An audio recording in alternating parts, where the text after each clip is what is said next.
안녕하세요. 저는 철들고 지금까지 일하느라 한 번도 제대로 쉬어본 적이 없는 40대 여자입니다. 남들만큼 배우지도 못했고 제대로 놀아볼 시간도 없이 어느새 40대가 되었네요. 그래도 전 지금이 가장 행복합니다. 악몽 같은 시간이 지나고 저에게 평온이 찾아왔거든요. 여전히 일은 고되고 힘들지만 딸을 잃어버리고 살았던 지난 날을 생각하면 지금 이 순간이 얼마나 행복한지 모른답니다. 제 사연 한번 들어보시겠어요? 저에게는 생각만 하면 눈물 나는 어린 시절 기억이 있습니다. 바로 아빠에 대한 기억 때문이죠. 아빠는 저와 2살 어린 여동생을 많이 사랑해 주신 분입니다. 지금도 생각하면 가슴이 시릴 만큼 보고 싶은 우리 아빠. 아빠는 참 다정다감한 분이셨습니다. 손재주가 좋으셔서 집안에 있는 사소한 물건을 고치거나 만드는 것도 참 잘하셨지만 무엇보다도 딸 머리를 예쁘게 잘 따주시곤 하셨죠. 아침마다 우리 2딸의 머리를 빗겨주시고 항상 이렇게 말하며 웃으셨죠. 오늘은 어떻게 해드릴까요? 아빠는 그날 딸들이 원하는 스타일대로 머리를 해주시거나 때로는 만화에나 나올 법한 웨이브를 만들어주셨어요. 그런 머리를 하고 학교에 가면 친구들이 저를 참 부러워하곤 했습니다. 그리고 저는 그런 부러운 시선을 받는 걸 참 좋아했죠. 그렇게 딸 사랑이 남달랐던 아빠는 퇴근길에 종이 봉투에 담긴 통닭을 사오시곤 했습니다. 지금도 그 맛을 잊을 수가 없죠. 요즘엔 왜 그런 맛을 내는 통닭집이 없을까요? 담백하고 고소하고 짭조름한 그 맛. 아빠가 통닭을 사오신 날이면 내 식구가 둘러앉아 아빠 손을 쳐다보곤 했습니다. 하지만 하늘은 착한 사람을 먼저 데려간다고 하잖아요. 참 야속한 말입니다. 아빠는 조그만 건축 사업을 하셨는데 친한 친구에게 금전 관리를 맡기시고 몇 년 동안 열심히 일만 하셨어요. 그런데 제가 중학교 3학년이 되던 해 하교하고 집에 돌아와 보니 집안 곳곳에 빨간 딱지가 붙어 있었습니다. 저는 처음 그런 광경을 보았어요. 하지만 빨간 딱지가 무슨 의미인지 어린 나이에도 알 수 있었습니다. 드라마에서 흔히 나오는 장면이니까요. 그렇지만 믿을 수가 없었어요. 엄마, 이게 뭐야? 집안을 돌아보던 저는 엄마에게 물었습니다. 저보다 먼저 하교를 한 여동생은 자신이 아끼는 소니 오디오에 빨간 딱지가 붙어 있는 걸 보고 울먹이고 있었고요. 그 오디오는 당시 여동생이 친구 집에 있는 오디오를 보고 너무 갖고 싶어서 용돈을 모으고 있었는데 아빠가 그 모습이 안쓰러웠는지 여동생이 반에서 1등한 날 기념으로 사주신 물건이었어요. 그러니까 당연히 여동생 애장품 1호였죠. 하지만 그 오디오에 빨간 딱지가 붙어 있었습니다. 저도 그걸 보고 가슴이 철렁했어요. 언니, 이거 뭐야? 내 오디오에 이거 뭐냐고. 중1 여동생은 믿지 못하는 표정으로 울먹였어요. 이 오디오 다른 사람이 가져가는 거야? 저와 엄마는 대답하지 못했습니다. 하지만 빨간 딱지가 붙은 물건이 오디오만 있었던 건 아니었죠. 돈을 갚으라고 닥달하는 빨간 딱지는 밥통, 전자레인지, 세탁기, TV 등 집안에 돈이 들 만한 모든 물건에 붙어 있었습니다. 우리 이제 어떻게 되는 거야? 제가 물어보자 평소에 병을 앓고 있던 엄마의 얼굴이 하얗게 질려 있었어요. 엄마, 괜찮아? 그때 아빠에게 전화가 걸려왔고 그 전화를 받은 엄마는 얼굴에 핏기가 사라지며 쓰러지고 말았습니다. 깜짝 놀란 저와 제 여동생은 급하게 119를 불러 근처 병원으로 갔죠. 시간이 늦어서 엄마가 어떻게 될까봐 얼마나 조마조마했는지 모릅니다. 중3이던 저는 정신을 바짝 차려야 한다고 계속 다짐했어요. 아빠가 올 때까지 엄마와 여동생을 지켜야겠다고 스스로 채근했습니다. 나중에 안 사실이지만 아빠는 친구의 배신으로 인해서 회사 빚을 모두 떠안고 전 재산을 잃게 되었습니다. 그리고 살 길이 막막해졌다는 사실을 알게 된 엄마가 충격을 받고 쓰러지셨던 거예요. 그 사실을 알 리 없던 저는 응급실에서 하염없이 아빠를 기다렸습니다. 그리고 늦은 밤 응급실로 찾아온 아빠는 눈빛이 변해 있었어요. 늘 항상 다정하고 따뜻한 눈빛으로 우리를 보던 아빠였는데 그날은 술에 취해 유독 쓸쓸해 보였습니다. 그리고 아빠의 눈빛에는 울분이 가득 차올라 보이기도 했어요. 그리고 그게 아빠를 본 마지막이었어요.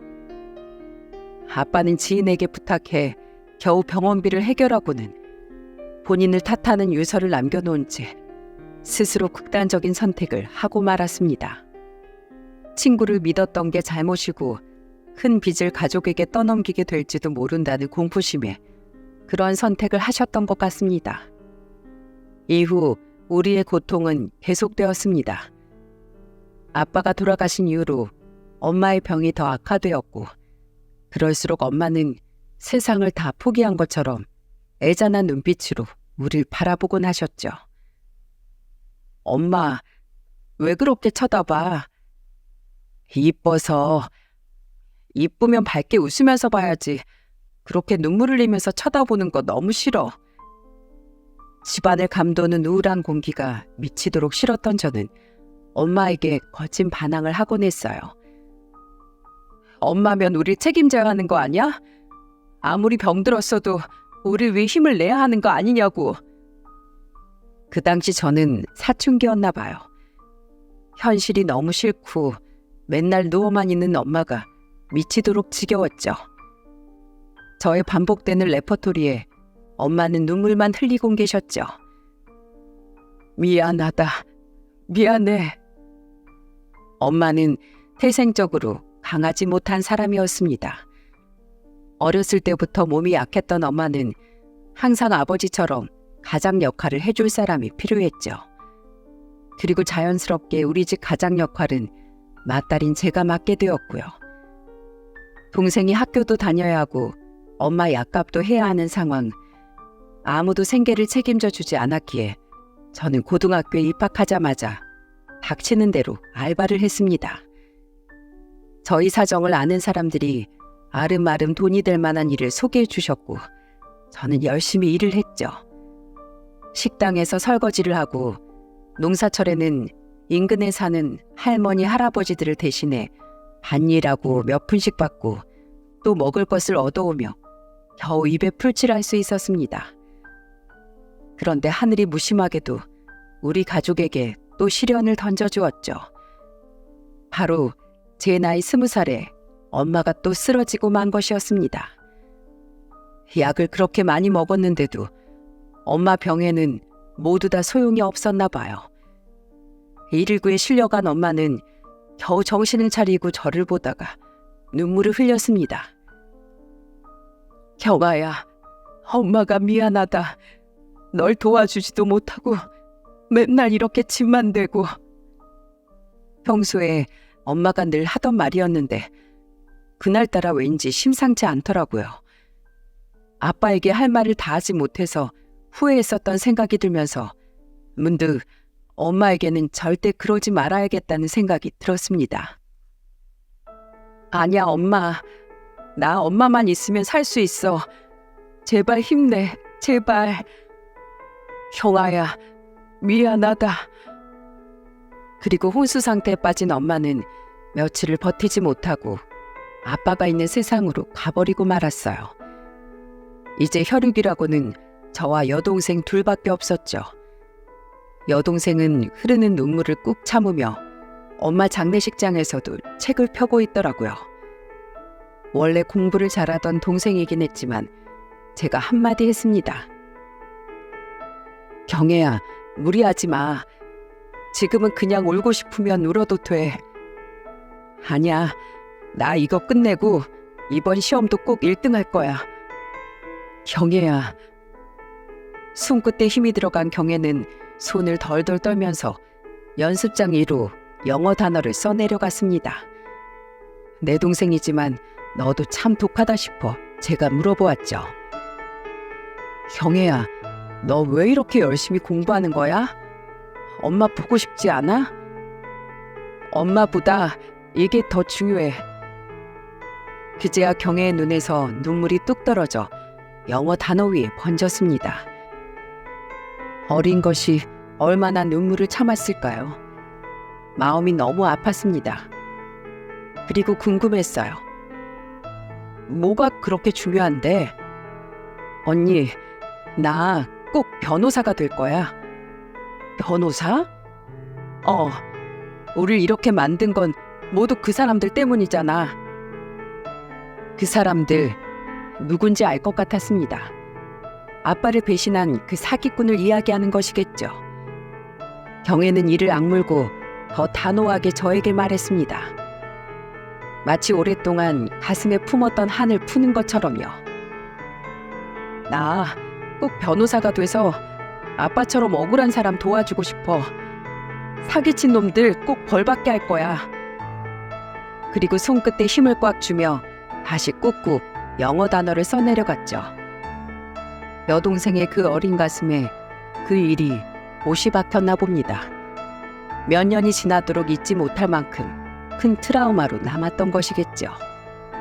그 마음을 이해 못할 것도 아니라서 동생을 보면서 제가 말했습니다. 경혜야, 고맙다. 언니 한두 네가 좀 풀어줘. 그리고 북받쳐 오르는 눈물을 속으로 삼켜버렸어요. 이제 여동생만 생각하면서 살아야 할지 다짐하면서요. 여동생이 변호사가 되고 싶다면 제가 최선을 다해 밀어주고 싶었습니다. 왠지 내 동생은 해낼 것 같았으니까요. 성인이 되고 나서 저는 공장에 취직했습니다. 공장 식당에서 식사를 해결하고 옷이라고는 공장 작업복밖에 없으니 돈을 더 알차게 모을 수 있었거든요. 하지만 저도 사람인지라 너무 힘들 때가 있었죠. 그때마다 전 여동생을 떠올리곤 했습니다. 그래, 너만은 다른 인생을 살도록 해. 몸은 힘들어도 뿌듯했죠. 착한 여동생은 제가 일하고 지쳐서 집에 돌아온 날이면 밤새 제 팔다리를 주무르고 앉아서 어쩔 줄 몰라 했어요. 그리고 어김없이 이 말을 하곤 했습니다.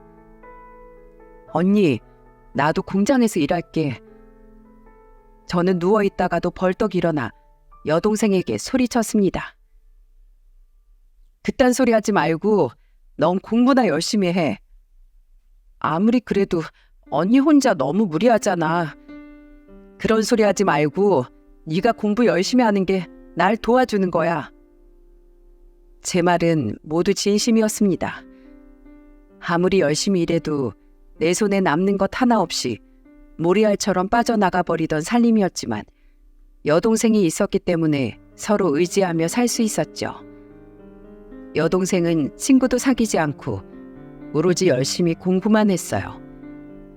그런 모습을 보면 짠해지기도 했지만 동생이 열심히 하는 만큼 저도 더 열심히 해야겠다는 의욕이 생겼습니다. 그리고 몇 년이 지나 저는 동생을 위해 대도시로 이사를 해야겠다고 결심했습니다. 공부하기에 더 좋은 환경을 마련해 주고 싶었거든요. 그래서 우리 둘은 서울로 이사를 왔습니다. 아는 사람 하나 없이 시작한 자취생활은 참 고달팠어요. 처음엔 빛이 잘 들어오지도 않는 반지하 월세에서 생활했죠. 여름에는 곰팡이 때문에 벽지가 썩어 들어갔어요. 눅눅한 벽지에 아무리 약을 뿌리고 닦아봐도 곰팡이 냄새 때문에 잠을 잘 수가 없었죠. 겨울에는 찬바람이 들어와서 온종일 뼈가 시렸고 수도가 얼어서 물이 나오질 않았어요. 그런 날은 어쩔 수 없이 굶을 수밖에 없었죠. 밥 한 끼 사 먹을 여유도 없을 만큼 빠듯한 생활이었으니까요. 하지만 동생에게 도움이 될까 싶어서 좋은 학원을 보내주었고 그 돈만은 아끼지 않았습니다. 서울이라고 별거 없다. 1등 해라. 알겠지? 언니. 전학 오기 전 반에서 1등을 놓치지 않았던 동생은 고개를 끄덕였어요. 무척 기대되는 표정이었죠. 전 오랜만에 언니 노릇을 제대로 한 것 같아서 무척 뿌듯했습니다. 그리고 몇 년 뒤 여동생은 언니에게 보답이라도 하듯 꽤 우수한 성적으로 서울에 있는 로스쿨에 합격했어요. 저는 너무나 감격했어요. 엄마가 돌아가신 날도 눈물을 꾹 참고 공부하던 그 모습이 떠올랐거든요. 드디어 동생이 꿈을 이룬 거죠. 저는 큰맘 먹고 동생이 가장 좋아하는 치즈케이크를 샀습니다. 그리고 남들이 한다는 레터링도 해봤죠. 케이크에 로스쿨 입학을 축하해 라고 새겨 넣었어요. 기분이 너무 좋더군요. 내 가족이 꿈을 이룬 순간만큼 설레는 순간도 없을 테니까요. 그날 저와 여동생은 작은 파티를 했습니다. 케이크를 앞에 놓고 초를 켰죠. 그리고 제가 동생을 향해 말했습니다. 경혜야, 언니는 항상 네 편이야. 사랑하고 자랑스럽다 우리 동생. 언니, 나 열심히 살게. 그런데 그만 둘이서 울컥 눈물이 쏟아지고 말았어요. 그동안 꾹 참아왔던 눈물이 한꺼번에 쏟아지는 느낌이었습니다. 아빠, 엄마, 보고 있어? 동생이 목 놓아 울었습니다. 우리 둘 다 부모님이 너무나 보고 싶은 그런 날이었어요. 경희가 이렇게 잘 컸어. 아빠, 엄마. 저는 하늘을 향해 말했어요. 그 순간만큼은 아빠, 엄마도 우리를 보고 있을 것 같은 느낌이 들었습니다. 그리고 우린 온종일 울고 말았어요. 그날만큼은 참고 싶지 않더라고요. 가장으로서 느꼈던 책임감도 다 내려놓고 목 놓아 울었습니다. 동생이 로스쿨에 들어가고 경기도에 있는 공장에 다니던 저는 직장을 서울로 옮겨야겠다는 생각을 했습니다. 이제 한시름 놓고 동생과 함께 많은 시간을 보내고 싶었거든요. 하지만 배운 것도 없고 별다른 기술도 없는 제가 취직할 수 있는 곳은 그다지 많지 않았습니다. 빨리 일을 구해야 할 텐데 다급한 마음에 처음엔 대학 근처에 있는 식당에서 일하면서 지냈습니다. 그 다음엔 콜센터에서 일을 했고요. 하지만 전화로 사람을 상대하는 일이 보통 스트레스 받는 일이 아니더라고요. 그래서 아예 고객을 직접 상대하는 일을 하겠다고 마음먹고 32살쯤에 대형마트에 취직을 했습니다. 아줌마들로 가득한 마트 식품관에서 일하는 게 쉽진 않았지만 전 누구보다 열심히 일했습니다. 시식하고 가세요. 마지막 남은 물건 3개 묶어서 9,900원에 판매하고 있습니다. 그런데 일주일쯤 지난 어느 날 열심히 일하고 있는 저에게 한 남자가 말을 걸어왔어요. 남자는 훤칠하게 키도 크고 잘생겼더라고요. 누구세요? 네? 그 남자는 제 물건을 손으로 뒤적이며 말했습니다. 많이 팔았네요. 잘 안 나가던 물건이었는데 더 넣어야겠네. 누군데 판매하는 상품에 자꾸 손을 대는 거예요. 눈으로만 봐주세요. 네? 그 남자는 제 말에 아랑곳하지 않고 재고 수량을 체크했습니다. 새로 들어왔어요? 남자의 질문에 저는 어리둥절한 눈빛으로 그 남자를 쳐다보았죠. 그 남자는 제가 판매하는 물건을 관리하는 직원이었어요. 고객들이 어떤 상품을 좋아하고 어떤 상품을 좋아하지 않는지 재고를 확인하고 물건을 넣어주는 일을 했죠. 저는 마트에서 그 회사 제품을 판매하는 담당자였고요. 죄송합니다. 초면에 실례가 많았습니다. 괜찮아요. 판매하는 상품을 손댄 내가 잘못이죠. 그 후로 저는 1, 2주에 한 번씩 마트로 찾아오는 그 남자를 보고 반갑게 인사했습니다. 상품이 너무 잘 팔린 날이면 자랑하듯이 그에게 말하곤 했죠. 오늘 품절이에요, 품절. 남자는 저를 보고 웃었습니다. 시간이 지나면서 우린 자연스레 대화하는 일이 많아졌죠. 그러던 어느 날이었어요. 시식 코너에서 만두를 굽고 있었는데 5살쯤 되어 보이는 남자아이가 프라이팬에 손을 넣고 만두를 집어먹더라고요. 너무 순식간이라 말릴 새도 없었습니다.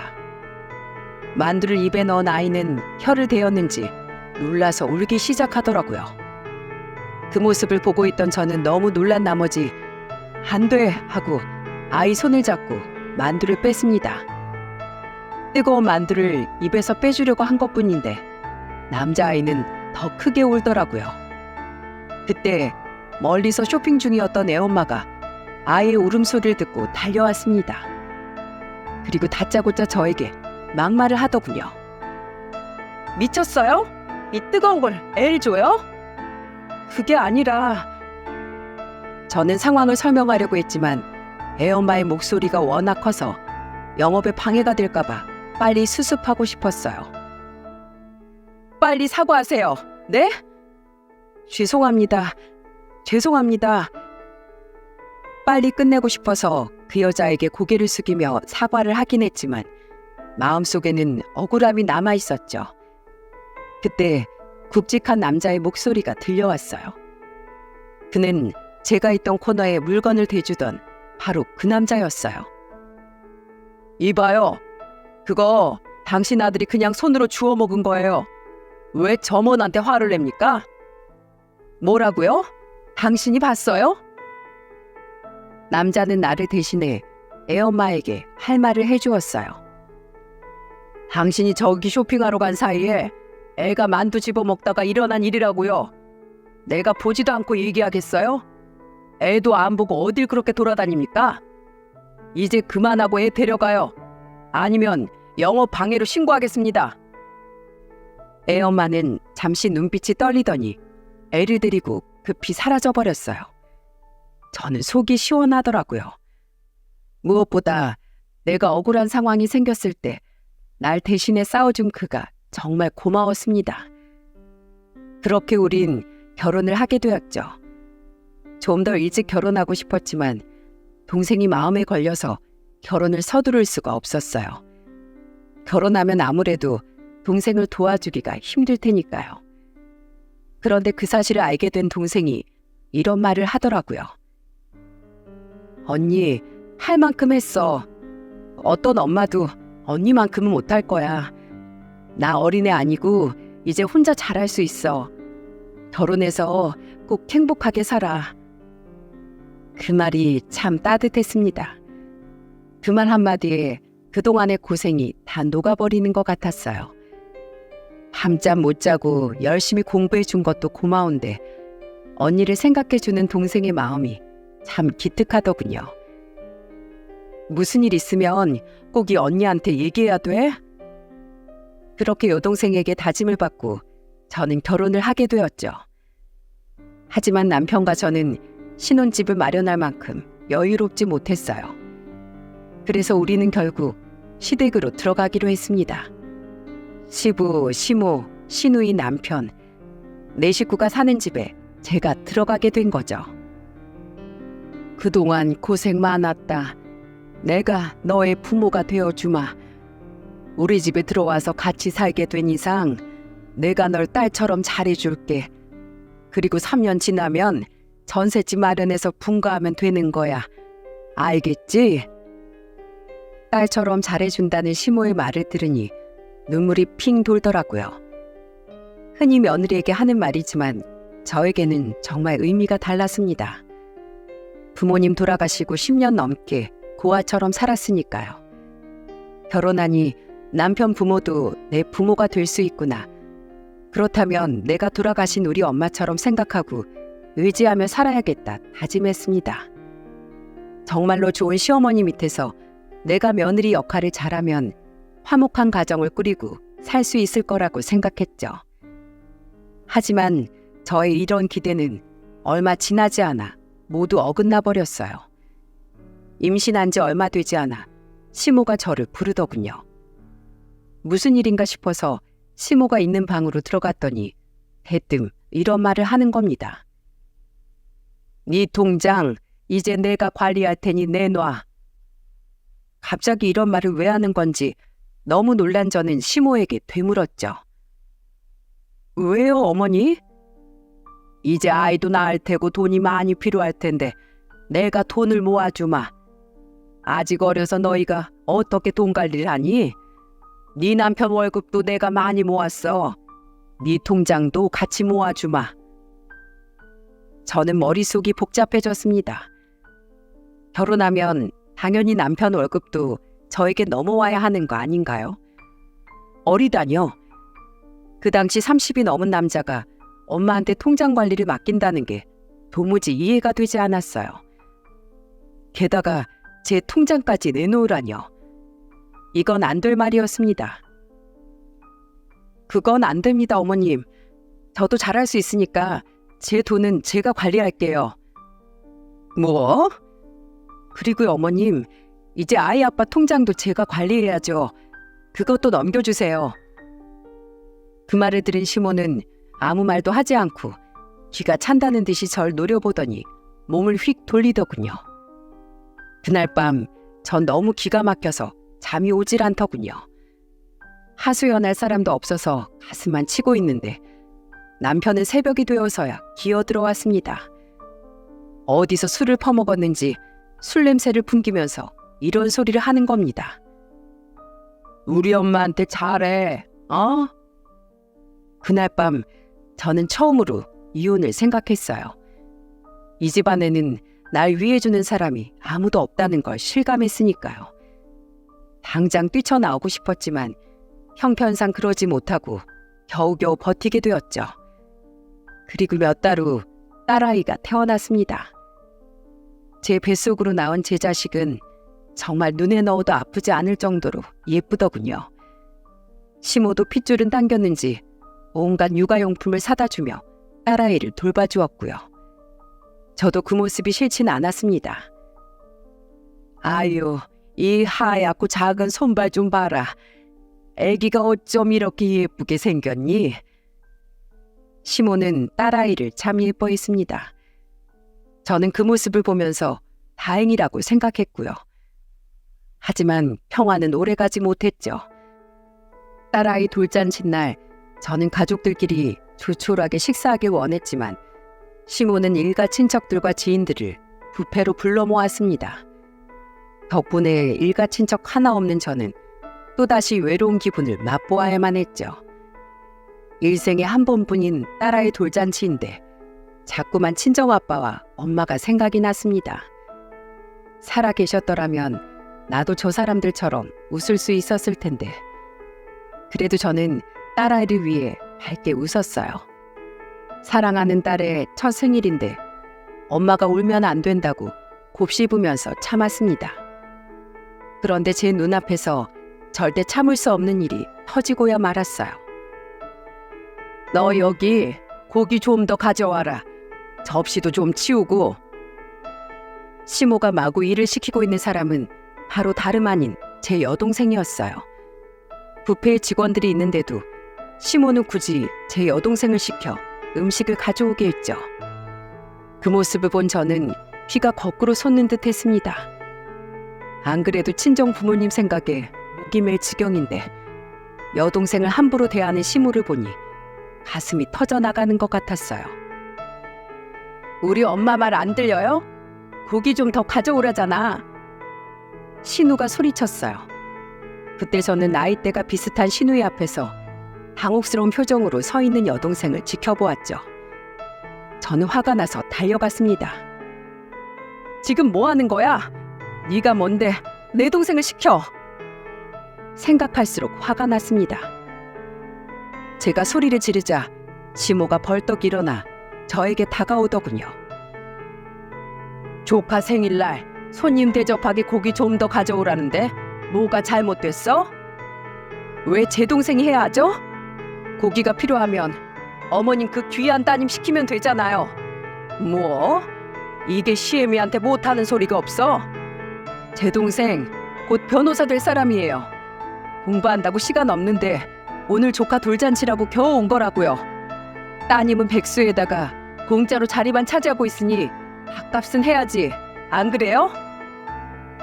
여동생에게 잔심부름을 시켰다고 화가 난 게 아니었어요. 부모가 없다고 노골적으로 무시하는 시모의 태도가 너무 기가 막혔습니다. 그들이 보기에 난 지켜줄 부모 하나 없으니 우스워 보였겠죠. 친정 부모가 없다는 건 참 서러운 일이었습니다. 집으로 돌아온 저는 남편에게 말했어요. 더 이상 이런 집안에서 며느리 역할 못하겠어. 당장 우리 이혼해. 남편은 놀란 얼굴로 저를 쳐다보더라고요.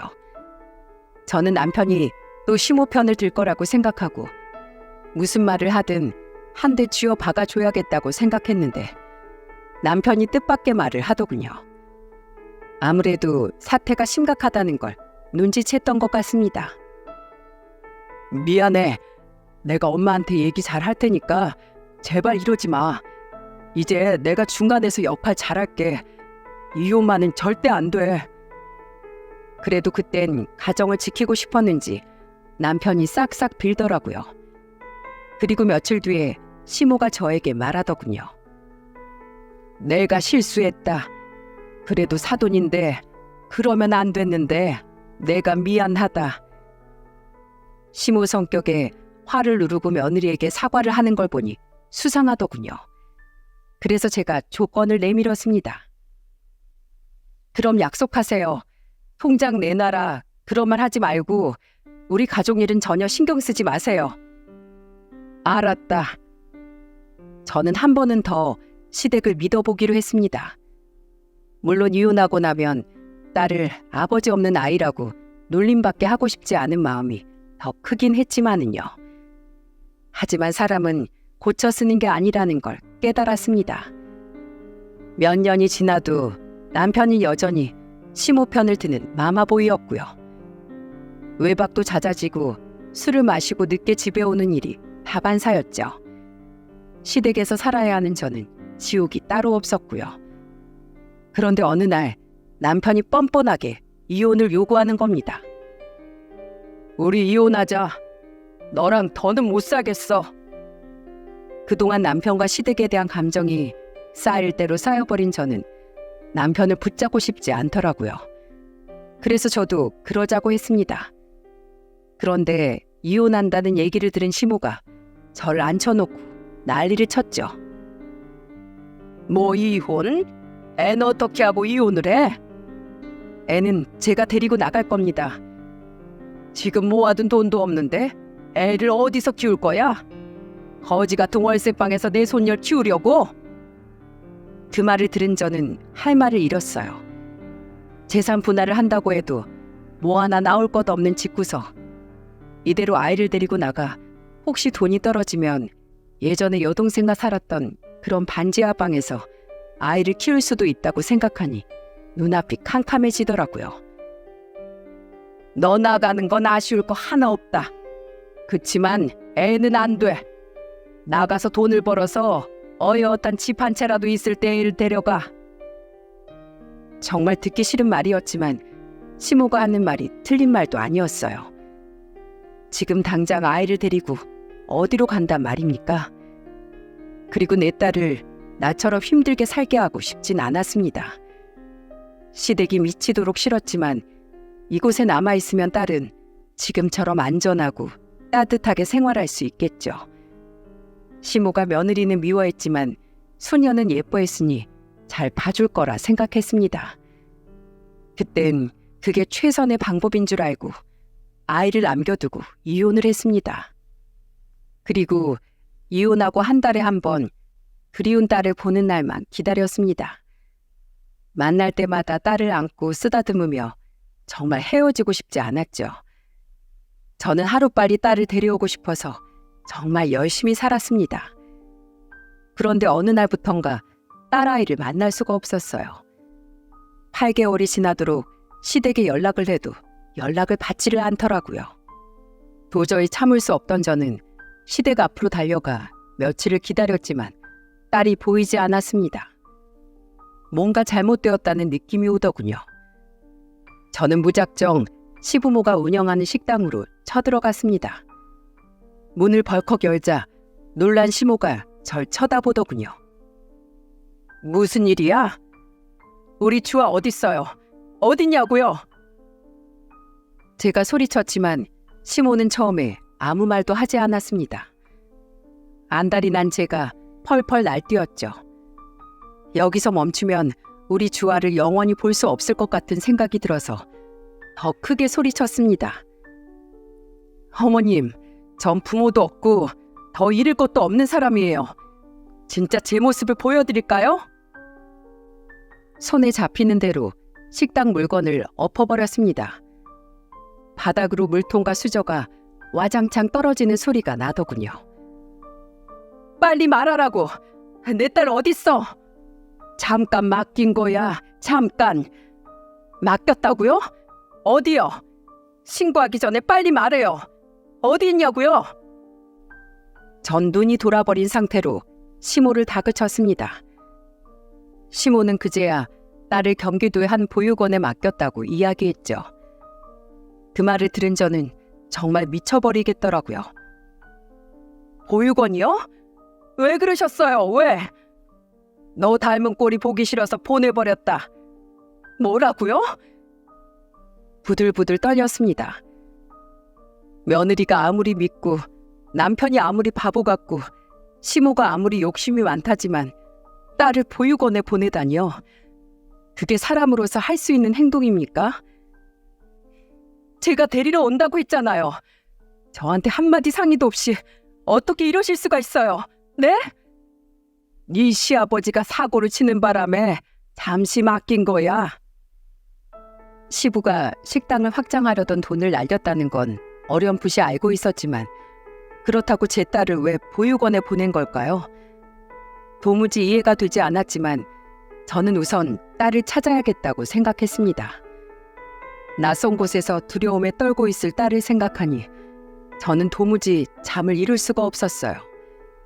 다음 날 시모가 알려준 경기도의 한 보육원에 겨우 도착했습니다. 그런데 저 멀리 창가에 서 있는 아이가 보였습니다. 심장이 쿵 내려앉더군요. 멀리서 보아도 그 아이는 내 딸, 분명 내 딸 주아였습니다. 주아야, 엄마야, 엄마. 그제야 절 알아본 주아가 달려와 제 품에 안겼습니다.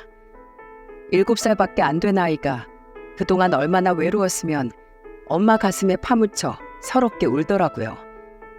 그 소리를 듣고 있으니 저도 가슴이 찢어질 듯이 아팠습니다. 이제 엄마랑 가자. 엄마가 미안해. 정말 미안해. 그때 보육원에서 한 선생님이 나와서 저에게 말을 건네더라고요. 주아는 이곳에 도착한 이후로 항상 혼자서 바깥만 보고 있었다고요. 전 눈물을 닦으며 말했죠. 주아야, 왜 창밖만 보고 있었어? 엄마가 나 버렸잖아. 뭐? 누가 그런 말을 해? 할머니. 주아의 뜻밖의 말에 저는 놀라서 주아를 쳐다보았습니다. 너무 보고 싶었어. 그래서 창밖을 계속 본 거야. 엄마가 꼭 올 거라고 생각했어? 주아는 울면서 고개를 끄덕였습니다. 잘했어. 잘했어, 우리 딸 주아. 이제 이 엄마가 데려갈 거야. 어떻게든 너랑 함께 살 거야. 저는 딸을 꼭 껴안았습니다. 처음으로 하늘에 감사하는 마음이 생기더라고요. 찾아서 정말 다행이었습니다. 그 후에 전 딸을 다시 데려오는 절차를 밟았고 여동생과 함께 사는 오피스텔에 딸을 데리고 들어갔습니다. 비록 방 한 칸뿐인 집이었지만 딸과 함께 있다는 것이 너무 행복했어요. 손을 잡고 잠이 들었는데 세상 부러운 것이 없더라고요. 그런데 며칠이 지나고 주아 입에서 나온 말은 충격적이었습니다. 아빠가 왜 날 버리고 간 줄 알아요? 뭐? 왜 버린 줄 아냐고? 저는 놀라서 주아를 쳐다보았죠. 주아는 할머니와 아빠가 말하는 걸 엿들었는지 자세하게 얘기를 해주더군요. 도저히 믿을 수가 없었습니다. 남편이 이렇게 말했죠. 엄마도 봤지? 이번에 만난 그 여자 정말 괜찮은데 내가 애 딸린 이혼남이라는 걸 몰라. 어쩌지? 안 그래도 나도 그 생각을 했다. 일단 너 재혼은 해야 하니까 애를 잠시 맡겨두자. 주아?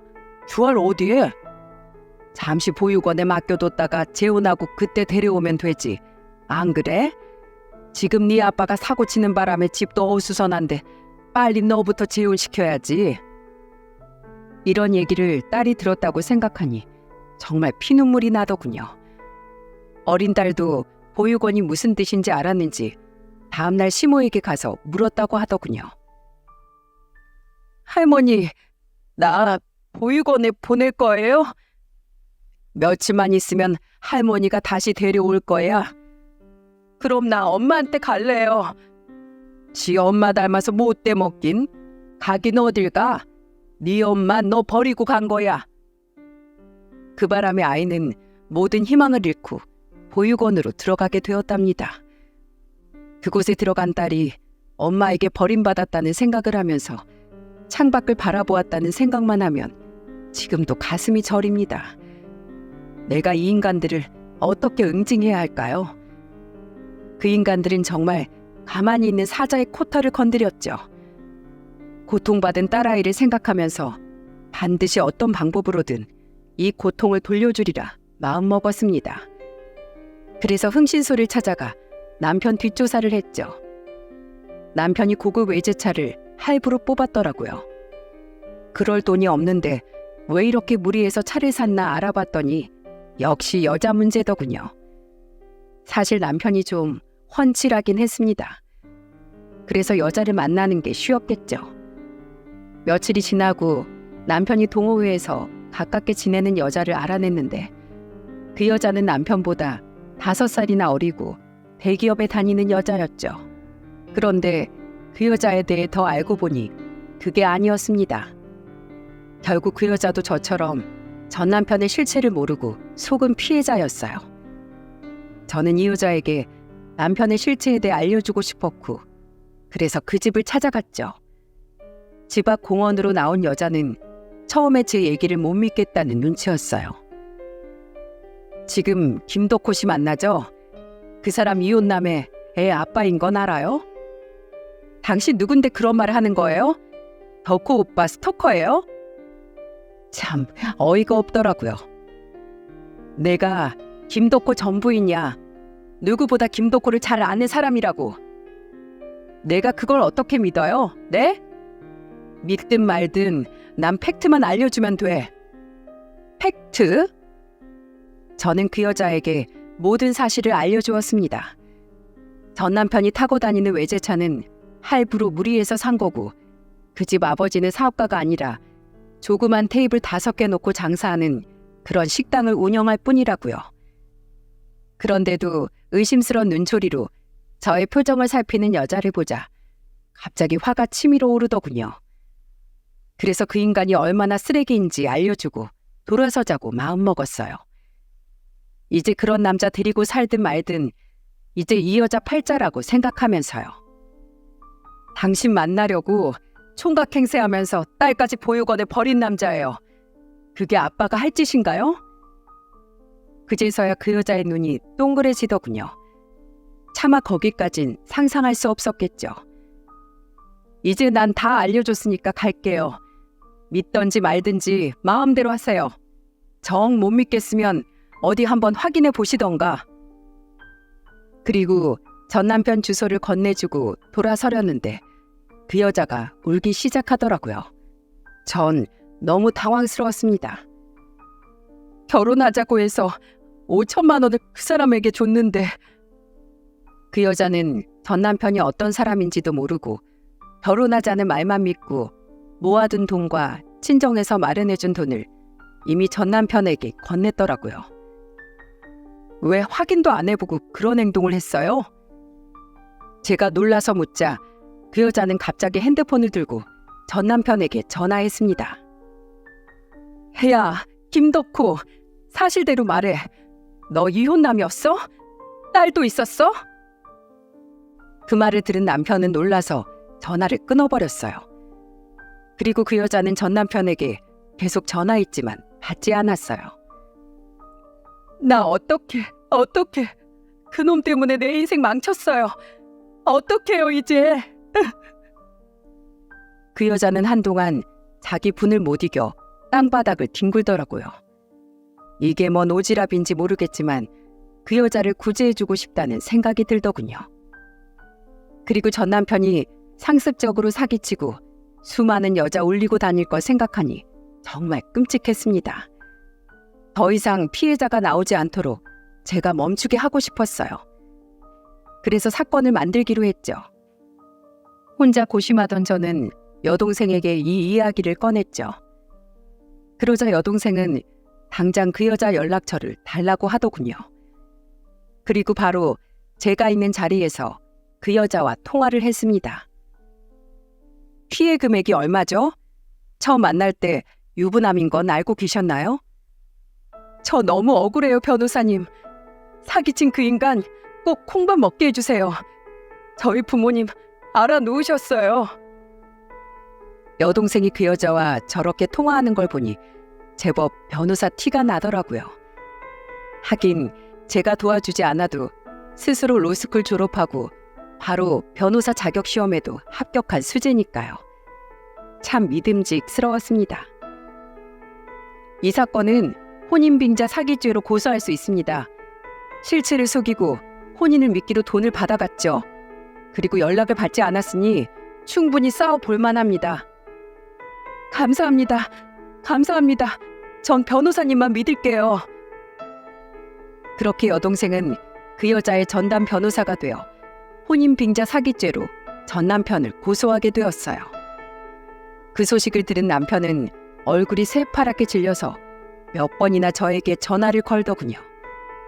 소송 이야기가 나오기 전엔 어떻게든 절 피하려고 했었는데 말이죠. 난 정말 잘못이 없어. 이게 모두 다 엄마 잘못이야. 시모도 저에게 전화를 걸어 싹싹 빌었습니다. 그렇게 날 무시하더니 이제 생각이 바뀌었나 봅니다. 내가 잘못했다. 배운 게 없고 워낙 무식해서 그래도 되는 줄 알았어. 한 번만 봐줘. 제발 우리 좀 살려줘, 아가야. 하지만 전 남편은 도저히 봐줄 수가 없었습니다. 알고 보니 다른 여자에게도 똑같은 사기를 쳤더라고요. 그래서 그 모든 혐의를 받은 전 남편은 결국 쇠고랑을 차게 되었어요. 남의 눈에 피눈물 나게 했으니 당연한 결과였죠.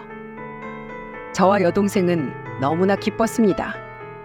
딸 버린 대가로 어떻게든 콩밥을 먹게 하고 싶었는데 못난 짓 하다가 잘 걸렸다 싶었습니다.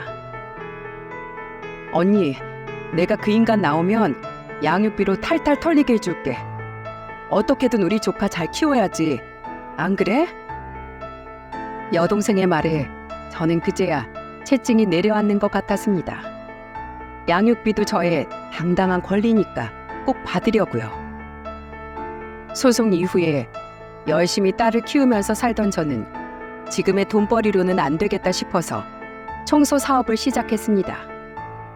남들은 꺼리는 일이라고 하지만 처음 제 이름 걸고 하는 일이라 얼마나 기분이 좋은지 모른답니다. 제가 워낙 깔끔한 성격이라 입소문이 났는지 요즘에는 수익도 꽤 괜찮고요. 앞으로 우리 딸과 여동생 그리고 나의 행복만 생각하며 멋지게 살아가려고 합니다. 고아라고 무시받으며 살아서 서러울 때도 많았지만 이제 그런 건 하나도 두렵지 않습니다. 누가 저만큼 씩씩하게 세상을 살 수 있을까요? 그렇게 숱하게 아픈 일을 겪으면서 저는 더 단단해진 것 같습니다. 혹시 저처럼 고아로 살아오신 분 계신가요? 그럼 기죽지 말고 세상을 향해 당당하게 살아가도록 해요. 이왕 세상에 태어났으니 우리 모두 행복하게 살아갈 권리가 있잖아요. 힘든 일은 모두 있고 이제 모두 행복하게 살았으면 좋겠습니다.